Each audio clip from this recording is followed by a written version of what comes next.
నమస్తే, welcome to our channel. నేను ప్రియాంకారావు. గత 15 రోజులుగా ప్రొఫెసర్ నాగేశ్వరరావు గారితో మొదలైన గొడవ ఈరోజు చిలికి గాలివానగా మారింది. ప్రొఫెసర్ నాగేశ్వరరావు గారిని అరెస్ట్ చేయాలనుకుంటే ఇక్కడ చంద్రబాబు నాయుడు గారి ఇంటిని ముట్టడిస్తాము అని కవిత స్టేట్మెంట్ ఇచ్చారు. ప్రొఫెసర్ గారి మీద ఎవరైనా పల్లెత్తి మాట అన్నా ఆయన జోలుకు వచ్చినా ఊరుకునేదే లేదు అని చెప్పేసి అంతు తెలుస్తామంటూ హరీష్ రావు గారు అంటున్నారు.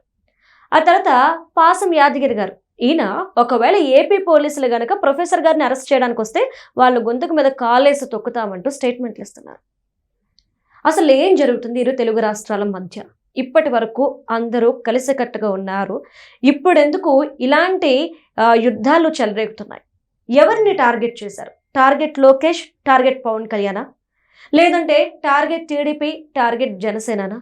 ఎట్టి పరిస్థితుల్లో జనసేన టీడీపీ తెలంగాణకి రాకూడదు, తెలంగాణలో కూటమిగా బీజేపీతో కలిసి పోటీ చేయకూడదు, అందుకోసం ప్రొఫెసర్ గారిని ముందు పెట్టేసి ఆడుతున్న డ్రామానా?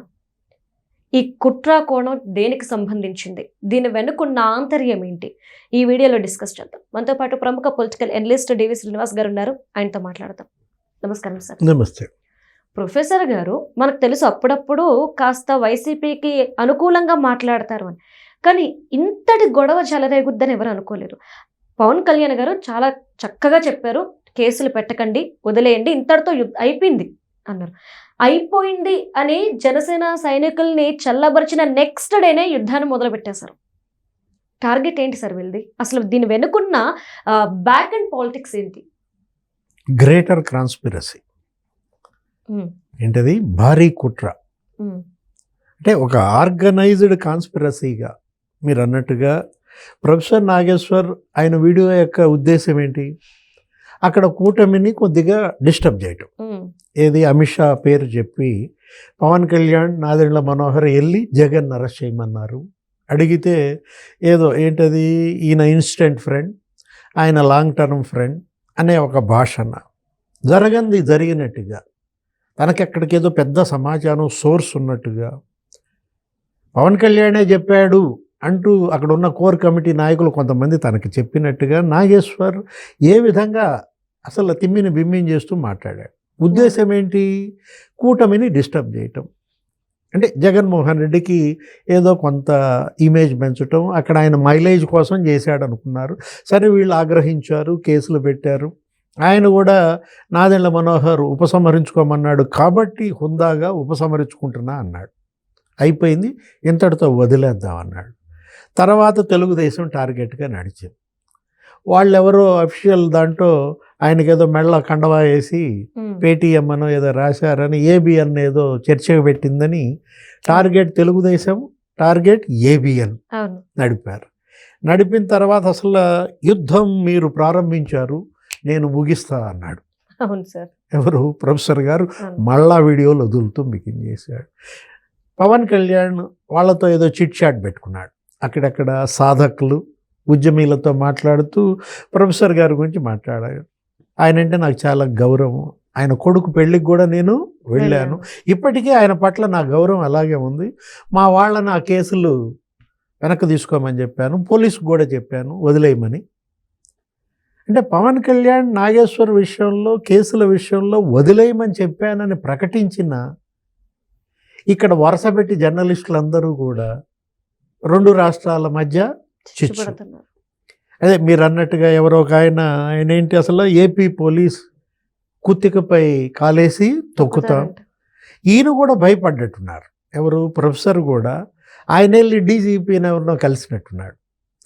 డీజీపీని కలిసి ఏదో నాకు భద్రత కల్పించాలి పెట్టుకున్నారు సార్, పోలీస్ సెక్యూరిటీని పెట్టుకున్నారు. అసలు ఏపీ పోలీస్ రాలా. అసలు ఫ్యాక్ట్ చెక్ చెప్పింది సార్, మేము ఏ కేసులు పెట్టలేదు, మేము పోలీసులు పంపించట్లేదు, తప్పుగా అర్థం చేసుకుని గొడవలు పెట్టుకోకండి అని చెప్పేసి ఫ్యాక్ట్ చెక్ చెప్పింది సార్. ఏపీ ఫ్యాక్ట్ చెక్ అఫీషియల్గా అనౌన్స్ చేసింది ఈ విషయాన్ని. అనిత కూడా చెప్పింది. హోమ్ మినిస్టర్ అనిత కూడా అసలు ఏపీ పోలీస్ హైదరాబాద్ రాలేదు, ఆయన అరెస్ట్ చేయడానికి ఏం సంబంధం లేదు. ఈయనే కంగారు పడిపోయి భయపడిపోయి ఇటు జర్నలిస్టులని ఎగదోయటం. మరి వాళ్ళంతా మీటింగులు, ఏది రౌండ్ టేబుల్ కాన్ఫరెన్సులు, ప్రెస్ క్లబ్లు, పచ్చి బూతులు, అసలు ఒక రకంగా ఎంత ఉద్రిక్తత సృష్టించే ప్రయత్నం. చిన్న అంశాన్ని రెండు వర్గాలు ముగించిన అంశాన్ని మనం చూసాం. టార్గెట్ పవన్ కళ్యాణ్, లేకపోతే ఆంధ్రప్రదేశ్లో వైఎస్ఆర్ కాంగ్రెస్. అక్కడ ఏం చేస్తోంది టార్గెట్ లోకేష్. వాళ్ళు అసలు అక్కడ మెగా డిఎస్సి అని పెట్టేసి దానిలో అవకతవకలని, అసలు అక్రమాలని. అది ఎప్పుడు జరిగింది? సంవత్సర క్రితం జరిగింది. 1 year బ్యాక్ జరిగిన ఎగ్జాము సెలక్షన్స్ 150 రోజుల్లో మొత్తం ప్రక్రియ అయిపోయింది. ఉద్యోగాలు చేసుకుంటున్నారు, టీచర్లంతా బడికి వెళ్తున్నారు, రిజల్ట్స్ కూడా వచ్చాయి. అసలు అద్భుతమైన ఫలితాలు ప్రభుత్వ పాఠశాలలు అంటూ ఫుల్ పేజ్ యాడ్లు కూడా కొట్టారు. అంటే 16,000 మంది టీచర్లు 7-8 నెలలుగా ఉద్యోగాలు చేసుకుంటుంటే ఇప్పుడు అందులో నుంచి మళ్ళా ఏంటి కోడిగుడ్డు మీద ఈకలు పీకటం. అది కంప్యూటర్ బేస్డ్ టెస్ట్, సిబిటి. అసలు అభ్యర్థులకి ఎవరికి ఏ పేపర్ వచ్చుద్దో తెలియదు, ఏ పేపర్ ఎవరికి వచ్చుద్దో తెలియదు. అలా టెస్ట్ పెట్టి వాల్యుయేషన్ చేస్తే అంటే ఇప్పుడు లోకేష్ లేకపోతే చంద్రబాబు ప్రభుత్వం ఆ పేపర్లో ఆటో డ్రైవర్లతో దిద్దిచ్చిందా?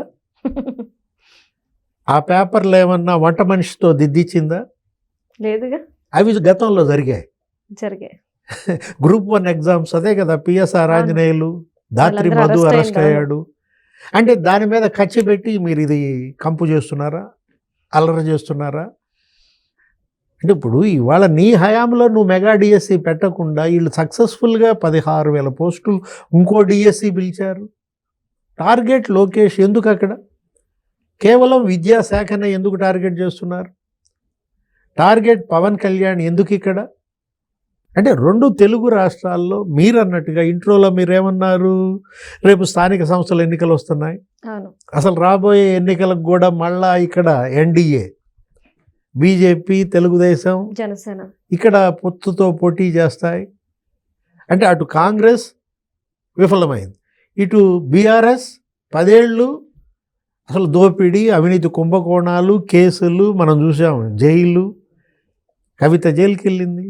అసలు కేటీఆర్ పైన విచారణ అనేక కేసుల్లో. కేసీఆర్ కూడా వచ్చారు కదా విచారణకి, కాళేశ్వరం.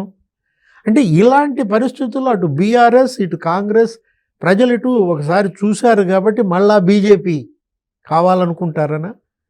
ఇప్పుడు సనాతనవాదాన్ని టార్గెట్ చేయటమా?